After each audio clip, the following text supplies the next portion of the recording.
ఉచితాలు ఇచ్చి, అంటే బియ్యము, గ్యాసు, ఇతరత్రా ఉచితాలు ఇచ్చి వాళ్ళని పని చేయకుండా చేస్తున్నారట అని ఎవరన్నమాట? ఒక సుప్రీంకోర్టు జడ్జి మాట్లాడిన మాటలు. అంటే ఉచితాలు ఇవ్వడం వల్ల మనం పని చేస్తలేమట. మన గ్రైనెట్లో పనిచేసే కార్మికుడు గ్రైనెట్ పట్టకుండా లారీకి ఎక్కదు, ఆ హమాలీ పట్టకుండా కిందికి దిగదు. రైస్ మిల్లుల్లో పనిచేసే హమాలీలు, సివిల్ సప్లైలో పనిచేసే హమాలీలు మూట మొయ్యకుండా, సంచి ఎత్తకుండా గింజ ప్రజల దగ్గరికి చేరదు. చాట కూలీలు, ఆపరేటర్లు మిల్లు నడపకుండా ఒడ్లు బియ్యం కావు, అవంతకవే బియ్యమై రావు, ఆకాశంకి వెళ్ళి ఊడిపడి వాళ్ళ ప్రజల ఇళ్ళల్లో పోవు. అవన్నీ ఎవరు చేస్తున్నారు? మనం చేస్తున్నాం. మన పట్ల సుప్రీంకోర్టు జడ్జి ఏమంటున్నాడు? ఉచితాలు ఇవ్వడం వలన పనిచేస్తలేరట. మన జీతం ఎంత? మొత్తం సంవత్సర కాలంలో పనిచేస్తే ఒక హమాలీకి, ఒక మిల్లుల్లో పనిచేసే ఆపరేటర్కి కానీ, దినసరి కూలీకి కానీ 15,000, 16,000, 20,000 మించి రాదు నెలకు ఆదాయం. అది గ్యారెంటీ ఆదాయం కాదు. ఒక నెల 15,000 హమాలీలకు మూట మోస్తే వచ్చే హమాలీ రేటు ఒక నెల 10,000, 15,000, 20,000 రావచ్చు. ఒక నెల 500, 1000 రూపాయలే, 5,000 రావచ్చు.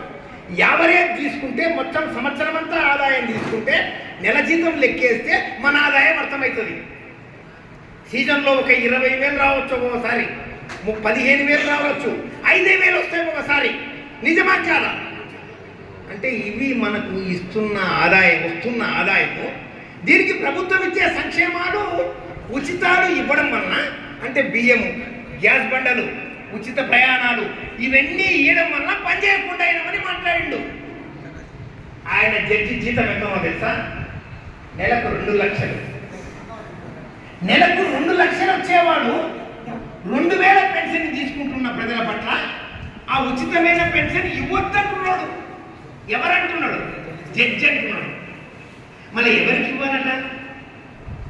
అంటే మనము ఎంత ఆదాయము, శ్రమజీవుల యొక్క ఆదాయము, మిల్లుల్లో, గనుల్లో, గ్రైనెట్లో, రైస్ మిల్లుల్లో, సివిల్ సప్లైలో పనిచేసే కార్మిక వర్గం యొక్క ఆదాయము చాలని ఆదాయమా కాదా? సరిపోతుంది అందరికి ఆదాయం?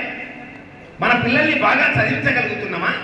మంచి ఇల్లు అంటే ఏదో ఒక రూమ్లో ఉండి కుటుంబం అంతా జీవించడం ఇల్లు కాదు. కేసీఆర్ సాబ్ మాట్లాడే అంతకుముందు డబల్ బెడ్రూమ్. ఏమే బెడ్రూమ్లు అంటారు? సింగిల్ బెడ్రూమ్ ఇస్తే వాడు పిల్లలు, కొత్తగా పెళ్ళైన పిల్లలు అలవాటుకోవాలి.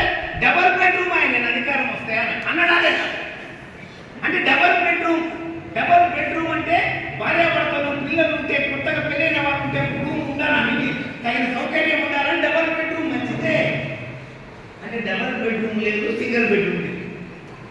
అంటే సింగిల్ బెడ్రూమ్ కూడా లేని మనుషులు ఉన్నారా లేదా ఈ దేశంలో? ఇళ్ల కొరకు దరఖాస్తు పెట్టుకోమని జిల్లా కలెక్టర్ దగ్గరికి దరఖాస్తు పెట్టుకోమంటే బాధలు తీరుతున్నారు. ఇల్లు లేదని. నెలకు 2 లక్షలు వచ్చే జడ్జి ఇల్లు లేదని దరఖాస్తు పెట్టడు. ఒక పర్మనెంట్ టీచర్ పెట్టడు. పర్మనెంట్ ఎలక్ట్రికల్ వర్కరు, ఎలక్ట్రికల్ డిపార్ట్మెంట్లో పనిచేసే ఒక వర్కర్ పెట్టడు. మున్సిపల్ కమిషనర్ దరఖాస్తు పెట్టడు. దేనికి? సివిల్ సప్లై కమిషనర్ దరఖాస్తు పెట్టడు. సివిల్ సప్లై ఆఫీసుల్లో పనిచేస్తున్న ఉద్యోగులు దరఖాస్తు పెట్టడు. రైస్ మిల్లు యజమానులు దరఖాస్తు పెట్టరు. గ్రైనెట్ యజమానులు దరఖాస్తు పెట్టరు. ఎవరం పెడుతున్నాం ఇల్లు కావాలని? చాలని ఆదాయం వస్తున్నాం మనం పెడుతున్నాం ఇల్లు కావాలని. పెన్షన్ కావాలని. పెన్షన్ అంటే ఎంత? అది 2,000 పెన్షన్. అరే 57 ఏళ్ళకి ఇస్తామని మాట్లాడిండు కదా, 57 ఏళ్ళు వచ్చింది,